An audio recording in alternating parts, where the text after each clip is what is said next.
Welcome to the Recover You podcast. I'm Kylene. And I'm Patrick. We are a couple in recovery from sex addiction and betrayal trauma. Together, we share our story to encourage you on your journey. It's here that we talk about sex addiction, betrayal trauma, mental, emotional, and physical health, faith, and anything and everything needed to recover you to your most authentic self that God created you to be. Welcome everyone to this week's episode of Recover You. Today's topic, we're going to talk about mid-recovery, and we have a guest with us today, Marcy. I'm so glad to have you on. It's been so nice to meet you and become friends and talk about some of these things. And so I thought she'd be really great to have on and talk about this idea of when we get sort of uncomfortable in the middle process of moving through the recovery journey as a couple. A lot of us might find ourselves stuck for a variety of reasons, and we're going to talk about all of that today. But before we do, let me introduce Marcy. Marcy and her husband have been married for 24 years.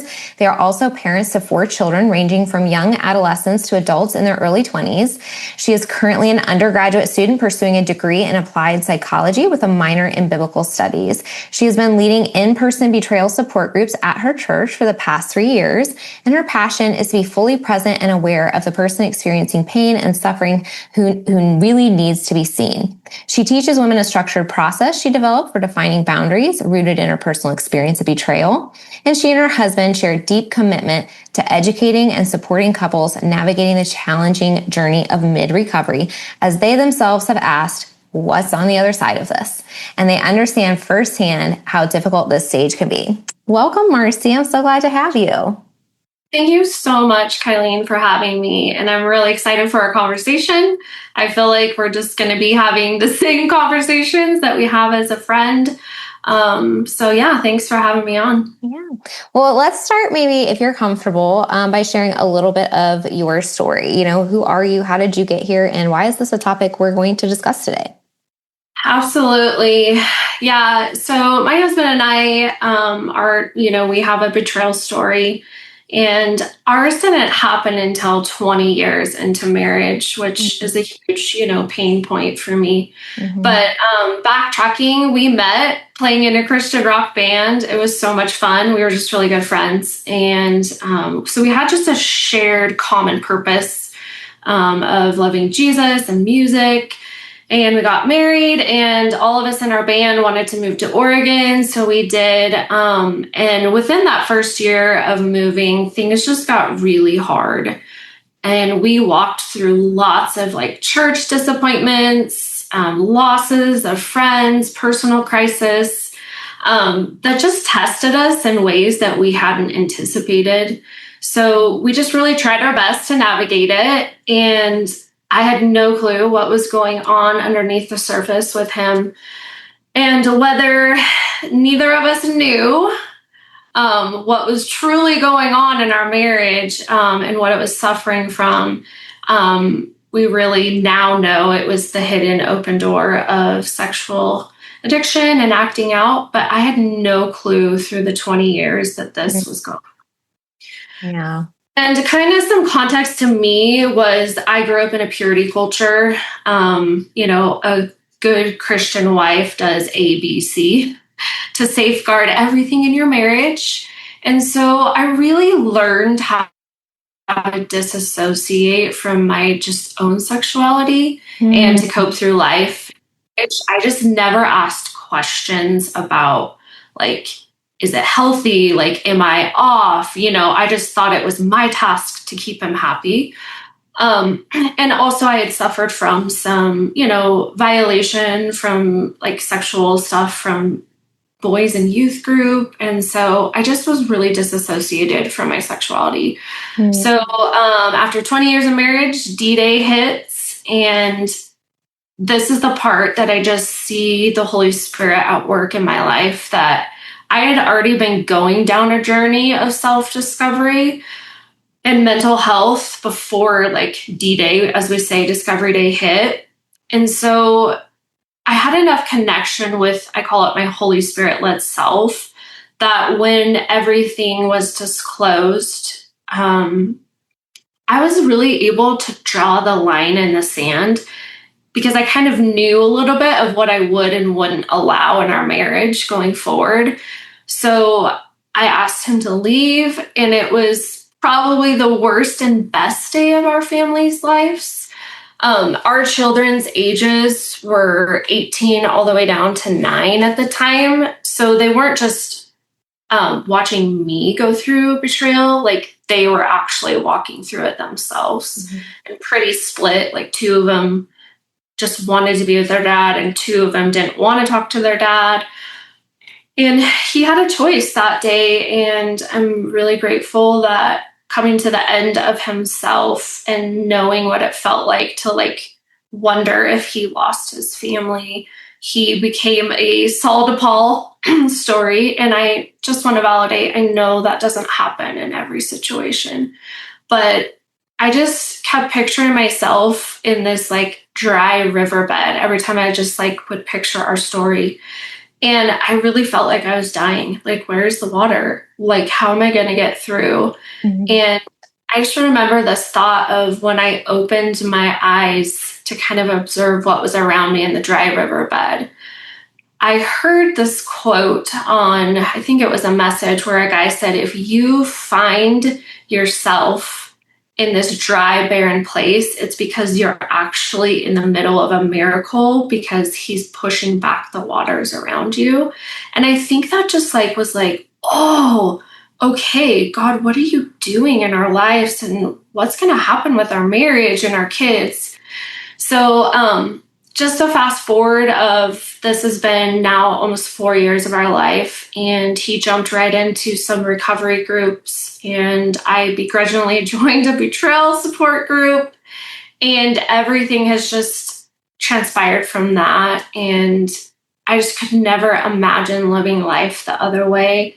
And I feel like, we've been in this mid-recovery stuck spot, and then just learned so much stuff going forward now that I think I'm just so excited to share, because it's just a really hard stage to be in. So. Mm-hmm. Thank you for sharing that. I think so many pieces of your story resonate with so many people that are listening, if not most of what you just shared. And I think that a lot of people do find themselves kind of in this middle place. And we were just talking before we started recording that the middle place, to be clear, comes after a lot of safety and stability has been established. So if somebody's listening to this and their partner is like relapsing every week, like this is not the phase we're talking about, right? Like we have to do the stability, the sobriety, the safety work to have a foundation to do what we're going to talk about in a minute here. But I think a lot of people will get through that foundational phase, and it feels so good to not be in shock, and it feels so good to not be relapsing, and it feels so good. It's like, oh, this feels amazing, right? That I'm now in this new, we're going to call it the stuck middle, but at the time it's like this new phase, right? And sometimes that can be a little deceptive in terms of like, I'm just going to rest here. And I'm going to rest here a little too long, and we can end up missing some of the work it takes to keep going to actually create something better. And I think that's really what you're hitting on in terms of, hinting at us that I'm really excited to share some things because it gets better after the story you just shared. So let's talk about, mid-recovery, past crisis, what you call the bridge of reintegration, all the things. What is this place, and how do people get stuck? And let's dive in. Yeah, definitely. I know my husband and I started using the word mid-recovery because I remember I was at an intensive, and I went up and asked the gal who was putting on this intensive for betrayed women, just like, I feel like we're like making 3 steps forward, and then something happens and I go 1 step back, and like, what is this? And she's like, I call it mid-recovery. And I was like, yes. But the thing is mid-recovery could last like predominantly like a lot more of your relationship, if not all of it. And I think it's so tricky. So mid-recovery really is a bridge of reintegration of, okay, now what is this new marriage going to look like, and how do we rebuild it while we're still, going through the healing process for him, for recovery. I shouldn't say genders, for the person that was the betrayer for recovery and then the betrayed partner for betrayal, because that's still always going to be part of your story. Mm-hmm. But what's next? And like being able to come dream and like find that shared purpose of, could there be a next? And yeah, I even laugh. Sometimes my husband and I say it's interesting because, and I know Kylene, you and I said this, of this is kind of the point where you realize actually we never really had a healthy marriage. So now we get to rebuild it. And what do we want it to look like? And we've been doing good work. So now what's next? Mm-hmm. Yeah, it's like the fire in a way has been put out. But what's the house we want to build? Yes, right? I love it. Mm-hmm.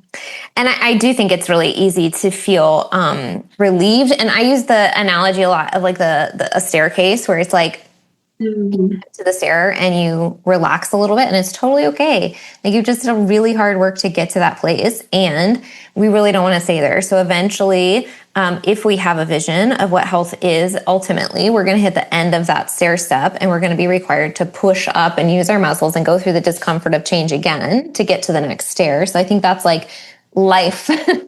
I think this journey of recovery never really actually ends. It's just now we're not talking as much about sobriety and trauma. It's more like, okay, who do we want to become and what does our relationship look like and how do we navigate, all of this, all of these emotions and how do we navigate communication better? Like, all of the things that can make relationships in life so much better.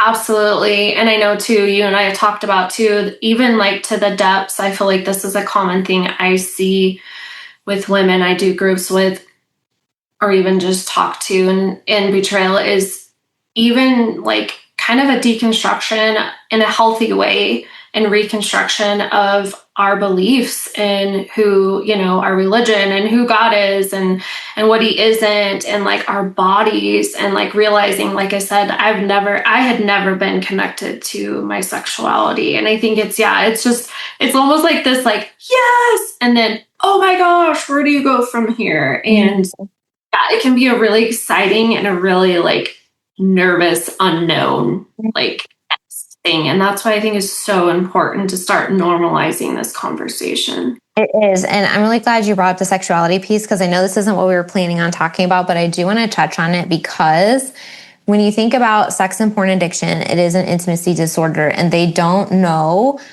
what healthy intimacy and what healthy sexuality looks like. They've never experienced it. And they may not even have a clear picture of like what that means.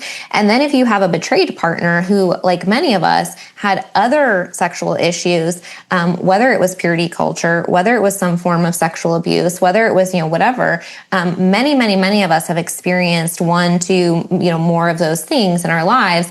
Then you add on sexual betrayal on top of that. And now we basically associate sexuality with pain, with bad, with fear, right? And so this is what you're mentioning. I just wanted to pause with that in case people listening really resonate, because this is really, if you have two people that want to create the new, that want to go through this process, that's also a part of it where you get to redefine your relationship to your body and to sexuality and to intimacy individually and as a couple, and to actually create something good that maybe neither one of you has ever had an experience with. Yeah. And now that you jumped in there, I just want to pause too, again, just to really validate a listener. Sometimes this means that you have to go like do EMDR and somatic work with being able to even like think about getting back in touch with your body and reintegrate even the sexual part of your healing in your relationship. So I just want to validate that too. Like it's going to look different for all of us, and there's no right, wrong way, but just the fact that you want to get in touch with your body and like experience a healthy sexuality is just, I think, the biggest thing that speaks health. Yeah, absolutely. And you're right. Everybody is going to be different. Boundaries are going to be really important through that process. It's definitely not something you want to rush. It's something that needs to be, like I always frame it as like trauma exercises. You're going to dip your toes in. You are going to baby step your way into that process. But Absolutely. Okay. So what are some of the challenges that couples are going to face, in sort of this middle kind of messy spot? Yeah, I just kind of put that a common pitfall for couples in mid recovery is just reaching plateaus. So it's like, again, like I said, the forward movement, and then it just kind of pauses. Like you said, you're sitting on this step. And I think that's where we could really get into like a stuck phase where we're feeling it's moving. And I think because we've been in this heightened like crisis management phase, having it replaced with just the normal, like sustained effort, I think it really can trigger and cause some like what's happening? And so I think that could be one of the stuck points. So I think just identifying stagnation points is like number one for, kind of finding yourself in this mid recovery. I think also just realizing, not having that shared meaning and purpose defined together as a new reintegrated, relationship marriage, I think is probably a huge issue of why you can't get past the stagnation point. So I think like confusing stability with growth is the biggest trap in this like big number one, identifying stagnation. If people on the podcast, if they're not watching the video, can't see that, but it's like mic drop. you're confusing stability. It's with growth. It's like I said, it feels so much better. So it can be deceptive in that, I've made it. No, there's so much more. That's like step number one to get into sobriety and into stability and into safety. And so we want to make sure that we have this vision of where is it that we're going so that we know that there's, a few steps to continue managing through. So if somebody doesn't really know, what this feels like, what this looks like, where they're going, what are maybe some symptoms of stagnation, of being stuck, that they might recognize in their relationships? Yeah, I think, I don't know if you've had this moment, but I've heard other gals, and I had this moment of kind of like you said, you get past the crisis and it's almost like this like eerie lull, and you start to feel, you're like, am I having depression? But then you're like, I'm not. But it starts to feel repetitive, dull. It's like lacking any type of emotional intensity, which could be good for our nervous system.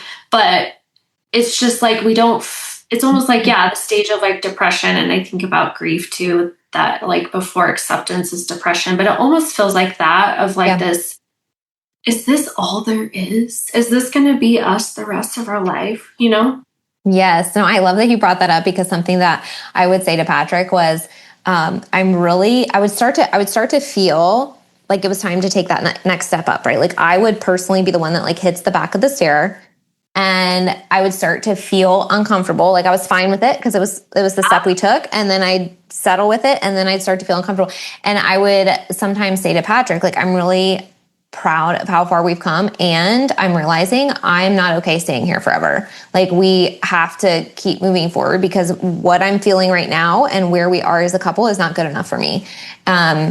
And so we would have those conversations, and then we would both sort of be like, well, what does that mean? And like, what is the next step, right? But me being able to identify that feeling and then have that conversation, we were able to then go, okay, this is where we're going. And sometimes we would have to sit with it for a little, what is that next step? You know what I mean?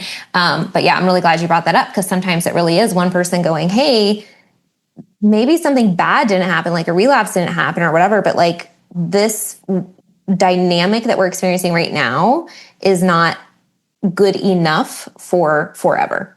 Yeah. But I think you're hitting on a huge important point of, number one, like we talked about, both parties don't know what healthy intimacy is. So it feels very scary and unknown. And I think for the partner, where I have found just for me is at that point of like, okay, let's take the next step, has required so much risk. And I think that could be a part of creating even more stagnation, is because the betrayed partner is like, I don't have it in me to risk one more time. And Mm-hmm. a lot of gals talk about risk, and I feel like that has been a huge part of this mid-recovery process of, like you said, taking the next step. Is you knew it was going to be a risk on your part to be more vulnerable, give him more of your heart and your shared purpose. So I think that's a huge part of it too. Yeah, that's a really important reminder as well. And I think part of what at least helped me in those situations, going back to the idea of safety being so rooted, every step forward, to your point, brings more vulnerability individually and as a couple.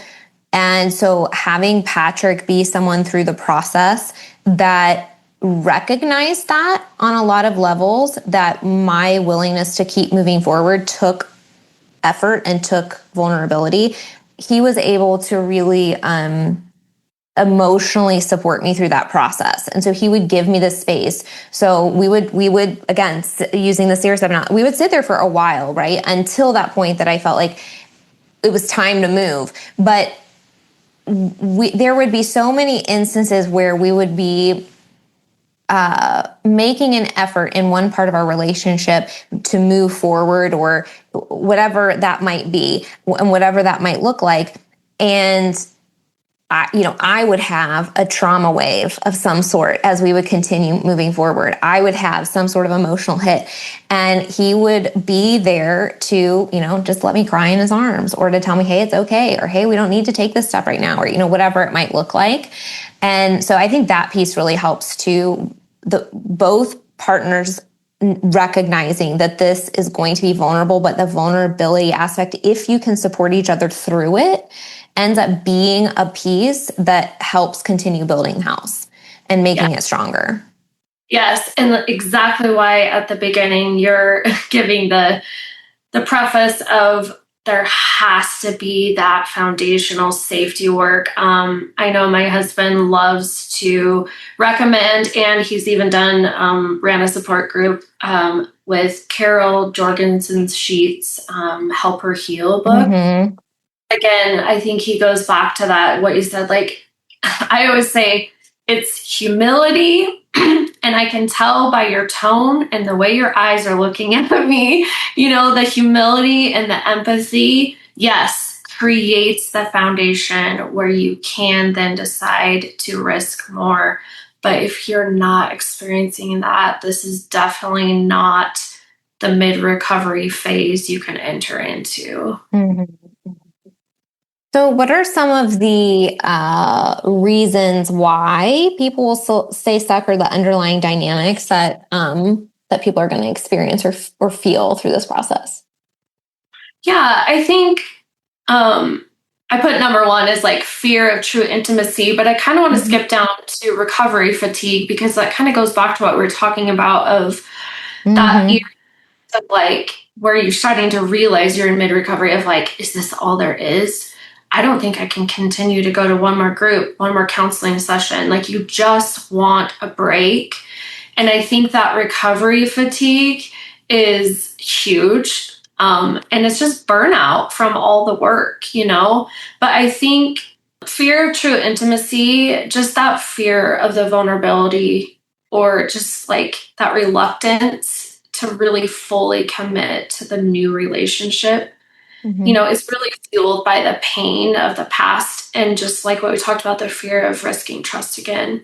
Then I also think, which this just fires me up, the good enough trap. I think, settling for just a functional, low conflict relationship, just that lack of passion, deeper connection, shared vision. I just want to be like the cheerleader, like, no, it does exist. There's so much more. But I think just that, again, the apathy of I don't know if it can get any better. But then also a huge part is just that unresolved grief and resentment. And again, I just want to validate, it is okay. We're going to have those feelings. But I think just holding on to that almost as like a foundation of like your comfort, I guess. And I think holding on to that is really going to hinder, any true emotional connection, intimacy moving forward. Mm-hmm. Yeah, it's such a balance, right? Between accepting the reality that growth in any direction, in any decision that I'm going to make in life is going to be uncomfortable. So really embracing that the discomfort helps me move forward in whatever direction I'm choosing.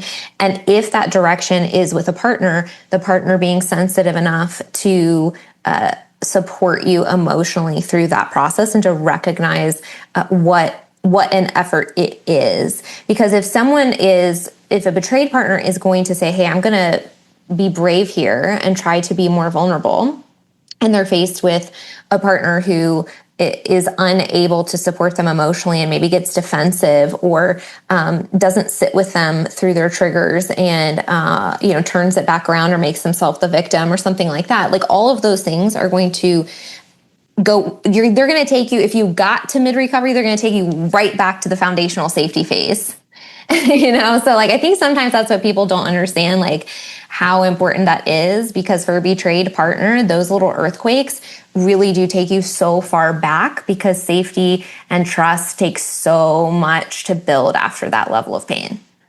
Yeah. And I think, again, you bring up such a great point of, I always picture it still as I'm on this tightrope, like me holding my hand, and like shakes it, and this catapult comes and catapults me back into the garbage dump of trauma. But I think that's, trauma triggers. But I think then what helps is, like you said, when he knows how to go find you in the garbage dump, sit with you, recreate safety, which literally for me could take 5 minutes, maybe that, because tone, his humility. And I think then that helps you get back on the tightrope. So you're not stuck in the garbage dump, because that is going to continue to happen with the triggers. But exactly what you're saying, like that stability of his availability to be strong in his own self, to know that he can help you get back up and take the next step in mid-recovery.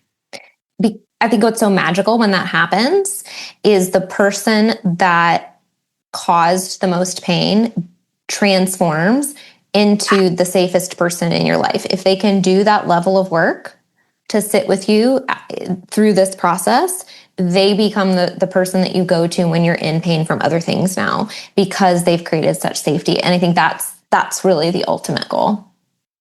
Yeah. And that's just, when you think about it, it's just so mind-boggling. But I'm like, yes, that is who Jesus is. Like, this is just wild. You can't make it up. And it's so beautiful and so out of this like reality of our mind of like A, B, C, D.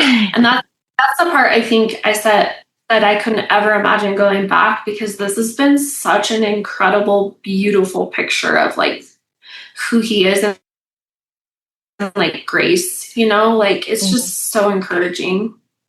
Do you think there are times in a couple's journey that the stuckness is more predictable? Like there's a likelihood that this will happen at different points in their journey?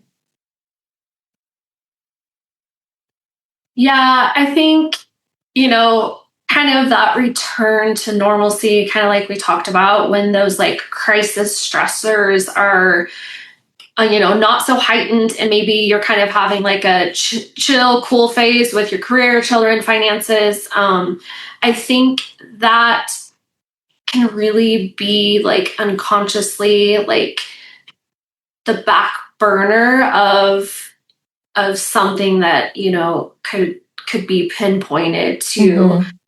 And then also I think after formal therapy ends, I mean, I'm a huge proponent of continuing on your therapy individually. My husband and I still do individual, but I think when that like formal process, whether you go through disclosure or whatever, when it's over, I think that could be something. And then also like anniversaries or milestones, just 1 year out, 2 years out, or like your anniversary or D-Day.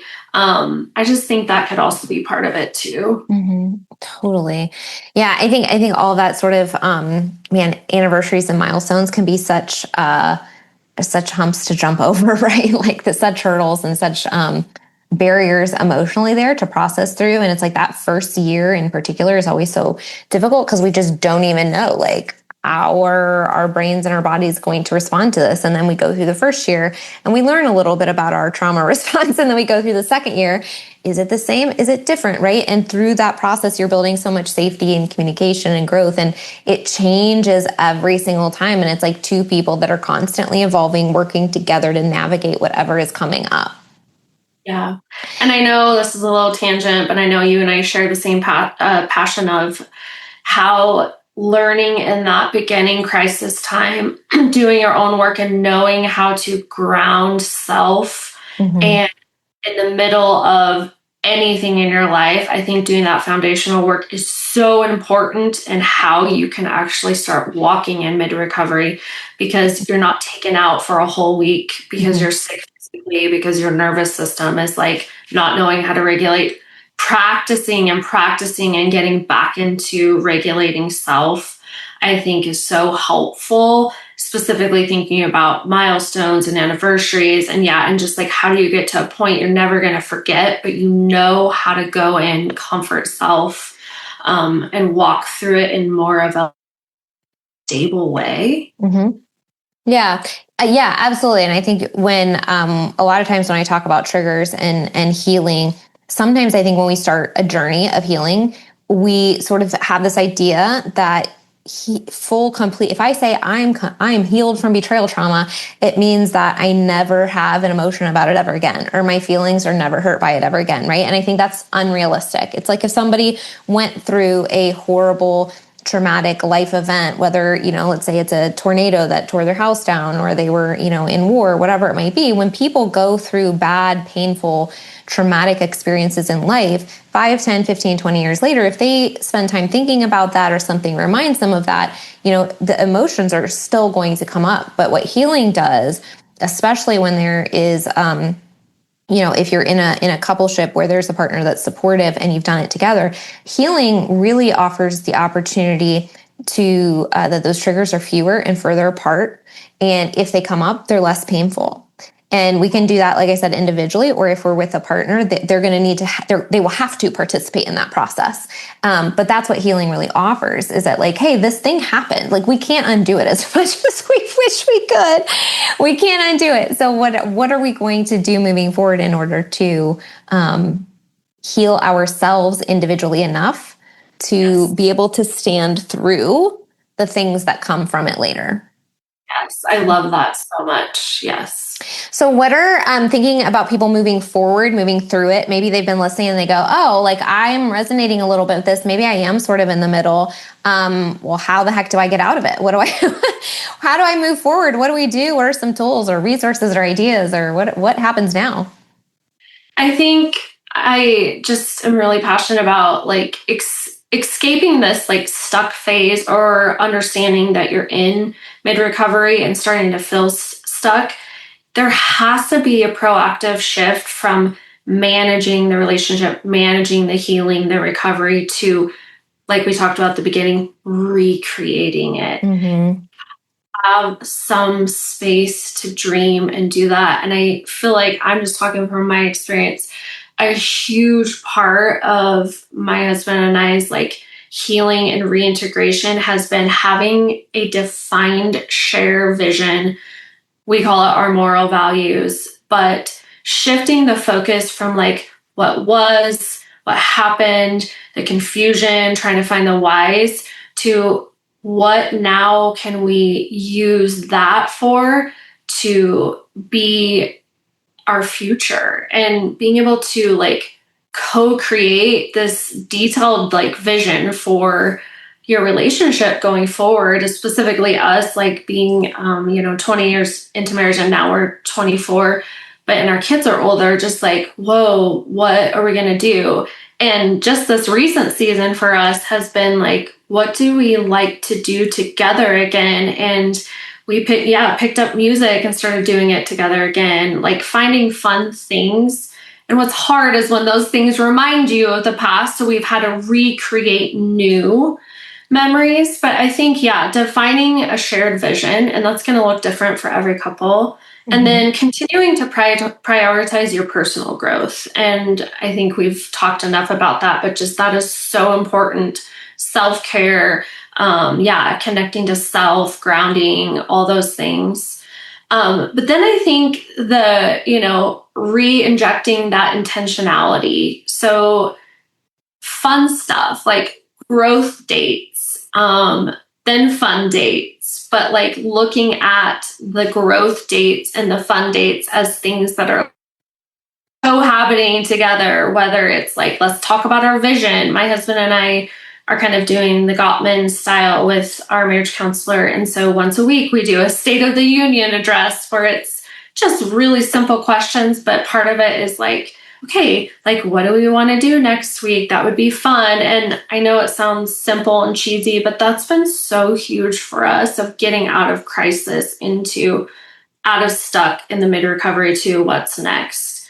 And then also, which I hate saying this one, but embracing just productive growth conflict.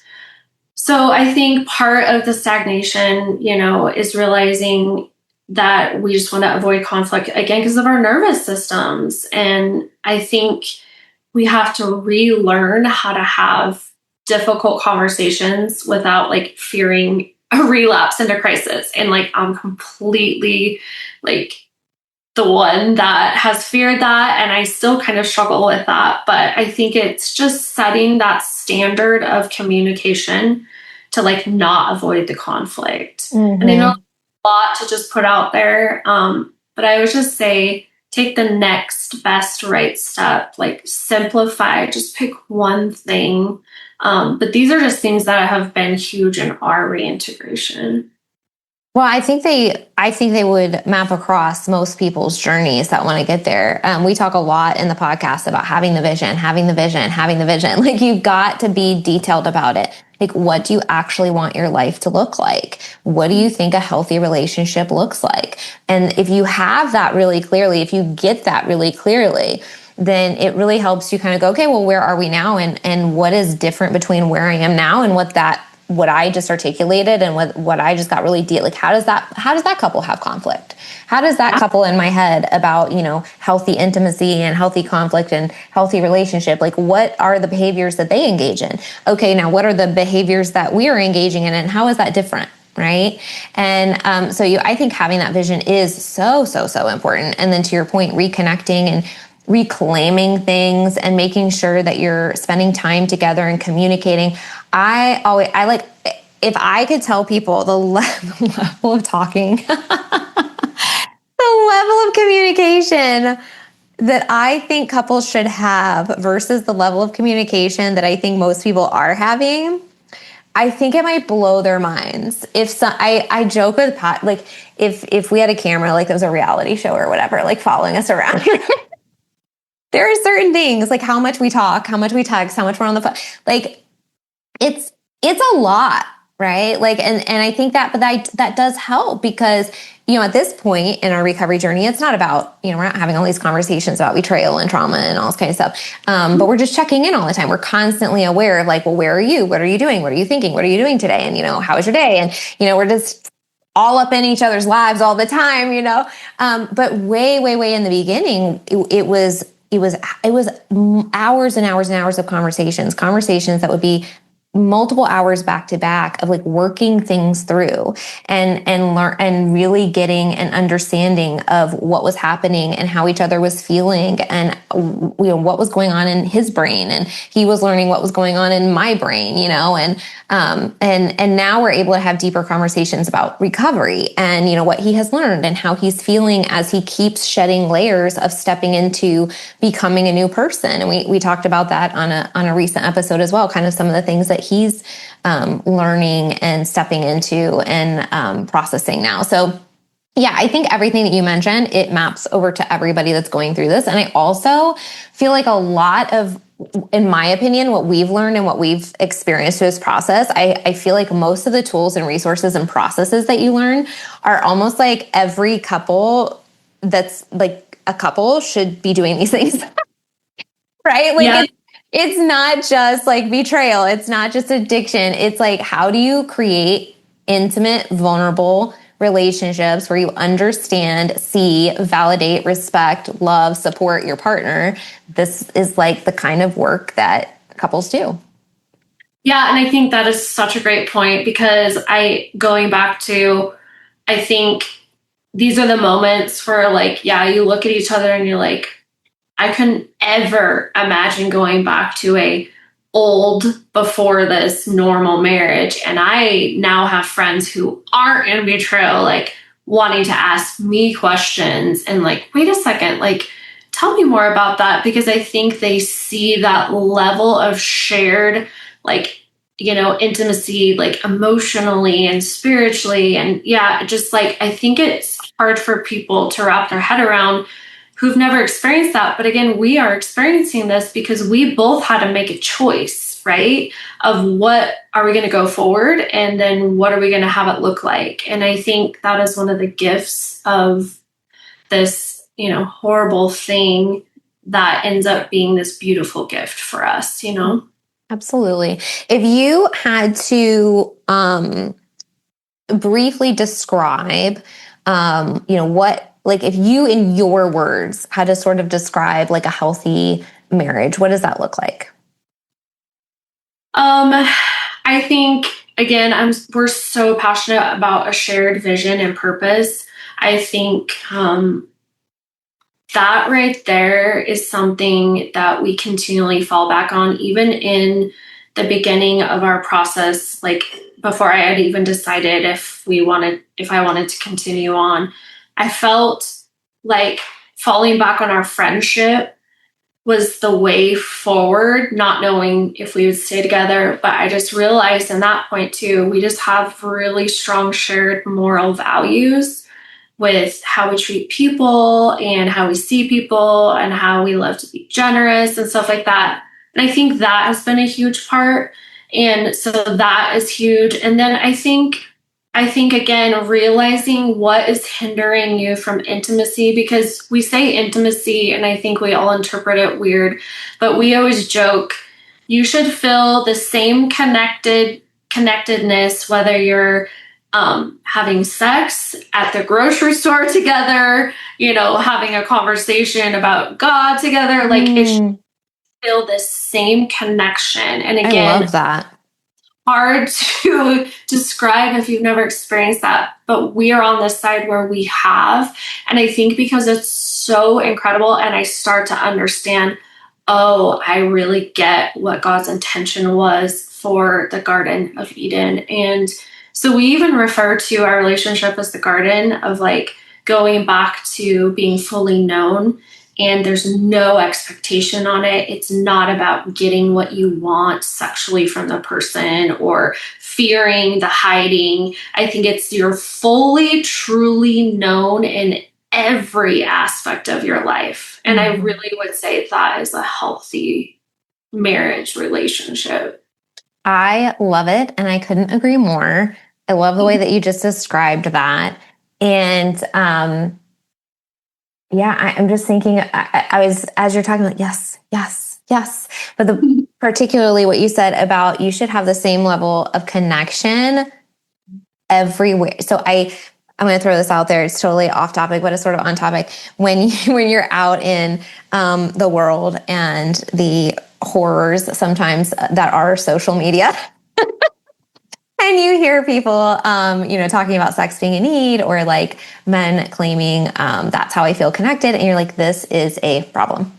I love the way that you just said you should feel the same connection, whether you are being physically intimate or you are grocery shopping. And I think the word that you use that underlines all of that is friendship. And that really is a lot of what held me and Patrick together as well, is that we really are best friends. And I really liked him as a human being. And it's like, okay, well then we can build on that.